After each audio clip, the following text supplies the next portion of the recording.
অসমীয়া মহিলা মঞ্চ, অসমীয়া যুৱ মঞ্চ আৰু অসমীয়া মহিলা মঞ্চ দুটা অনুষ্ঠানে দুটা সংগঠনক ধন্যবাদ জনাইছোঁ এই অনুষ্ঠানলৈ নিমন্ত্ৰণ কৰাৰ কাৰণে। ক'ব লগা বিশেষ একোৱেই নাই, কাৰণ আমি চবেই বিহু চবেই কৰি কৰিছোঁ, সকলোৱে কথাবিলাক পাতি আছোঁ।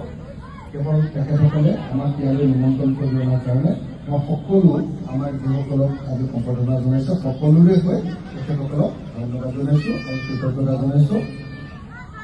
বিহুৰ মাজেদি আমি বিভিন্ন কামত ব্যস্ত থকা মানুহবিলাকে এনেকৈ যে অমিল মিলেৰে কথা পাতিবলৈ, দুষাৰ ফূৰ্তি কৰিবৰ কাৰণে, দুষাৰ কথা পাতিবৰ কাৰণে, দুটা হাঁহি মাৰিবৰ কাৰণে যে সুযোগ পাইছোঁ, সেইটো আমাৰ কাৰণে খুব ভাল কথা। কিন্তু অসমীয়া বিহুটোক যদি আমি সঁচাকৈ জীয়াই ৰাখিব লাগে, আমি একেবাৰে অনুৎপাদনশীল জাতি হিচাপে বিহুটোক সদায় জীয়াই ৰাখিব নোৱাৰোঁ। এতিয়া দেখা গৈছে যে এবাৰ খেতি কৰি পথাৰডৰা পেলাই থওঁ, কেতিয়াবা বানপানীৰ কাৰণে এবাৰো খেতি নহয়, কেতিয়াবা খৰাঙৰ কাৰণে পথাৰত খেতি নহয়, আকৌ কেতিয়াবা কি হৈছে যে আমাৰ পৰিস্থিতি এনেকুৱা হয় যে আমি অসমীয়া জাতিয়ে ভেকুলী বিয়া পাতি বৰষুণ হ'ব আশা কৰি থাকিব লাগে। এতিয়া আজিৰ যুগত পৃথিৱীৰ কোনোবা জাতিয়ে ভেকুলী বিয়া পতা জাতি আছে জানো কওকচোন? সেইকাৰণে এতিয়ালৈকে আমাৰ এই উৎপাদন ব্যৱস্থাটো বৰ্তমানৰ যিটো একদম নন প্ৰফেচনেল উৎপাদন ব্যৱস্থা, তাৰ পৰিৱৰ্তে এটা প্ৰফেচনেল নিজিমনি নিবৰ কাৰণে আৰু বছৰৰ সকলো সময়তে খেতি কৰা ৰাজ্যত পৰিণত কৰিব পাৰে। যদি আমি কিবা এটা উদ্যোগ ৰাজনৈতিকভাৱে চৰকাৰৰ পিনৰ পৰা গ্ৰহণ নকৰোঁ, তেতিয়াহ'লে এই জাতিটোৱে বহুত দিন বিহু পাতি নাথাকিব। বিহু মানে আল্টিমেটলি গৈ অকণমান কেইজনমান গায়কৰ গান ফাংচনটোকে মানুহে আমাৰ নতুন প্ৰজন্মৰ ল'ৰা ছোৱালীসকল সেইটোকে বিহু বুলি বুজি পাওঁ। আমাৰ দিনলৈকে এনেকুৱা আছিলে যে আমি নাঙলত ধৰি হাল বাইছিলোঁ, গতিকে ঢোলৰ চেউটো বজাই দিয়াৰ লগে লগে আমি ৰ'বই নোৱাৰোঁ, গাটো কিবা পিলপিলাই যায়। কিন্তু যিবিলাক ল'ৰাই এতিয়া আমাৰ একেবাৰে অনবৰতে ধৰক জন্ম হৈয়ে আচলতে আমেৰিকাৰ দৃশ্য চাই থাকে, মানে শুই ঠাইৰ পৰা অকল গেমত আমাৰ ব্যস্ত হৈ থাকে আৰু একেবাৰে আমাৰ সমাজ জীৱনৰ আমাৰ উৎপাদন কৰি কোনো কাম কাজৰ লগত জড়িত নহয়। সেই ল'ৰা ছোৱালীবিলাকে বিহু আৰু কিমান দিন ধৰি ৰাখিবগৈ সেইটো একেবাৰে সন্দেহৰ বিষয় এটা। সেইকাৰণে মই ভাবোঁ যে বিহুৰ সময়ত ভাবিবলগীয়া আটাইতকৈ ডাঙৰ কামটো হ'ল যে অসমক আমি কোনদিনাৰ পৰা বছৰৰ সকলো সময়তে খেতি কৰা ৰাজ্য, ৰাউণ্ড দ্য ইয়েৰ কাল্টিভেশ্যনৰ ৰাজ্যত পৰিণত কৰিম, তাৰ কাৰণে এটা প্লেন কৰিব লাগিব। আৰু এইটো প্লেন নকৰাকৈ পৃথিৱীৰ কোনেও আমাক 5 কেজি চাউল দি 1250 টকাৰ অৰুণোদয় দি আঁঠুৱা কম্বল ভোটা দি কোনেও আমাক ধনী কৰি দিব নোৱাৰে। আৰু মানে আমাৰ চেল্ফ হেল্প গ্ৰুপক টকা 10,000 টকা দিও কোনেও আমাক ধনী কৰি দিব নোৱাৰে, লাখপতি বাইদেউ কোনেও বনাব নোৱাৰে। এইবিলাক সম্পূৰ্ণ মিছা কথা। যদি সঁচাকে অসমীয়া জাতিটো আগবাঢ়িব লাগে, 4টা কাম অনুভৱ কৰিব লাগে। ফাৰ্ষ্ট কাম, আমি প্ৰফেচনেল এটা জাতিত পৰিণত হ'ব লাগিব। এনেকে অকল বেলেগৰ ওপৰত পোৱা জাতিত পৰিণত হ'লে নহ'ব। প্ৰফেচনেল জাতিত পৰিণত হৈ আমি বছৰৰ সকলো সময়তে খেতি কৰি ৰাজ্যত পৰিণত কৰিব লাগিব। এবাৰ শালি খেতি, এবাৰ বড়ো খেতি, এবাৰ শাক পাচলি বা এবাৰ সৰিয়হৰ খেতি, 3বাৰ মিনিমাম 5 বা 6 বাৰলৈকে খেতি কৰা, 3বাৰ মিনিমাম খেতি কৰা ৰাজ্যত পৰিণত কৰি 2 নম্বৰ কামটো কৰিব লাগিব যে খেতিয়কৰ উৎপাদিত বস্তুটোৰ আচল দাম পাব লাগে, তেতিয়া খেতি কৰিব। 3, কোনোবাই এতিয়া মুখ্যমন্ত্ৰী ডাঙৰীয়াই কৈ আছে যে আমি ছেমি কণ্ডাক্টৰ ইণ্ডাষ্ট্ৰী আনিছোঁ, তাতে আমাৰ অসমীয়া জাতিটোক উদ্ধাৰ কৰিব। পৃথিৱীত কোনেও কাকো গৈ উদ্ধাৰ কৰাৰ ব্যৱস্থা নাই। লুণ্ঠন কৰাৰ ব্যৱস্থা আছে, উদ্ধাৰ কৰাৰ কোনো ব্যৱস্থা আমি পৃথিৱীত কোনো দেখা নাই। যদি অসমীয়া জাতিটোক সঁচাকে আজিৰ দিনটোত গাঁৱলৈ যোৱাৰ লগতে সোধক যে গাঁৱৰ ডেকা ল'ৰাবিলাকে কি কাম কৰে, ক'ব যে মিস্ত্ৰীৰ লগত যোগালী কৰে, নহ'লে বাকীখিনিয়ে কি কৰে, বেংগলোৰ, কেৰেলা আৰু চেন্নাইত গৈ হাজিৰা কৰে, চিকিউৰিটি গাৰ্ড কৰে। সেই অৱস্থাটো যদি পৰিৱৰ্তন ঘটাব লাগে কি কৰিব লাগিব? তাতে ছেমি কণ্ডাক্টৰ ইণ্ডাষ্ট্ৰী আনি আমাক বচাব নোৱাৰে। দুটা এটা ল'ৰা তাতো লেবাৰ কৰিবলৈ পাব, অসমীয়া মানুহ এনেও ভাল চাকৰি নাপায়, কাৰণ আমাৰ নাই আমি টেকন'ক্ৰেট নহয়।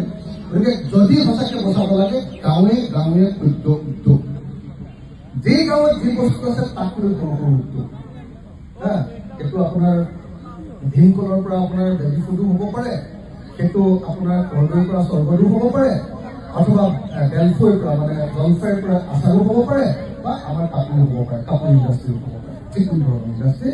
গাঁৱে গাঁৱে সৰু ইণ্ডাষ্ট্ৰী কৰি এখন গাঁৱত 40-50টা মানুহক যদি আমি সংস্থাপিত কৰিব পাৰোঁ, তেতিয়াহে অসমীয়া জাতিটোৱে সকলো মানুহে কাম কৰাৰ অধিকাৰ লাভ কৰিব।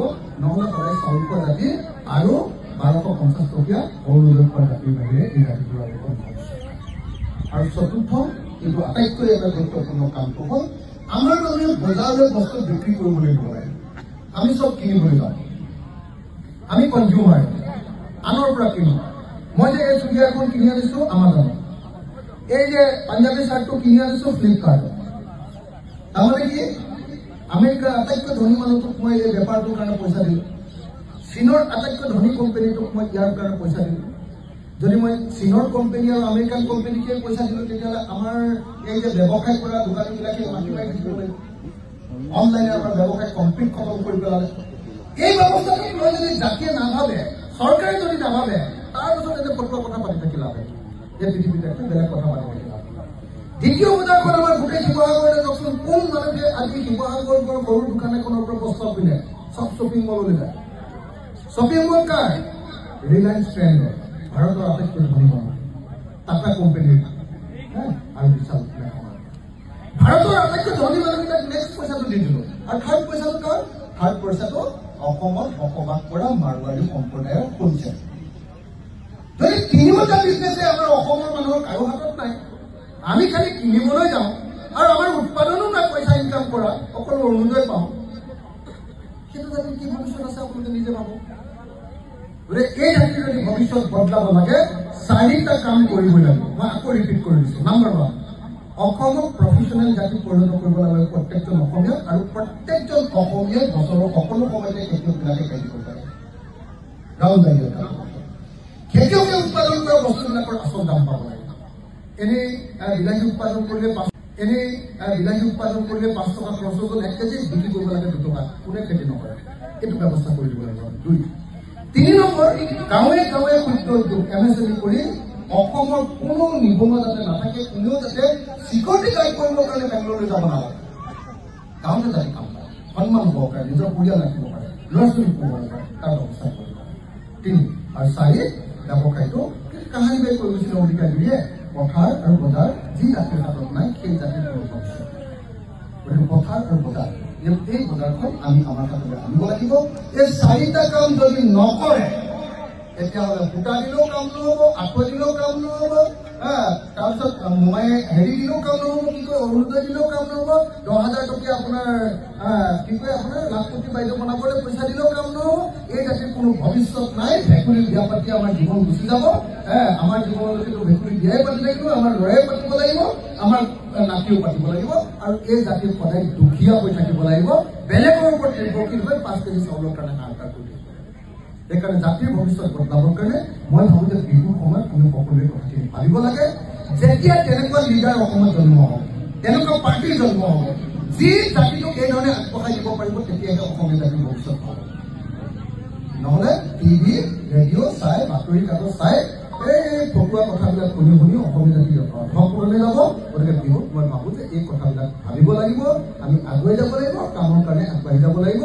চান্দা তোলা জাতিত পৰিণত হ'লে নহ'ব। আমি সকলোৱে মিলি একদম নিজৰ টকাৰে বিহু পতাৰ ব্যৱস্থা দি যাবগৈ পাৰিব লাগিব। প্ৰত্যেকজন মানুহে যি বিহু পাতিব, তেওঁ প্ৰত্যেকে পইচা দি আমি বিহুখন পাতিম, এনেকুৱা পৰ্যায়ত যাব লাগিব। তেতিয়া মই ভাবোঁ যে অসমীয়া জাতিৰ ভৱিষ্যত একদম মজা হৈ যাব। এই কথাখিনি আশা কৰি গৰমত অলপ কমকৈ আছিলে কাৰণে অলপ বেছিকৈ কৈ দিলোঁ।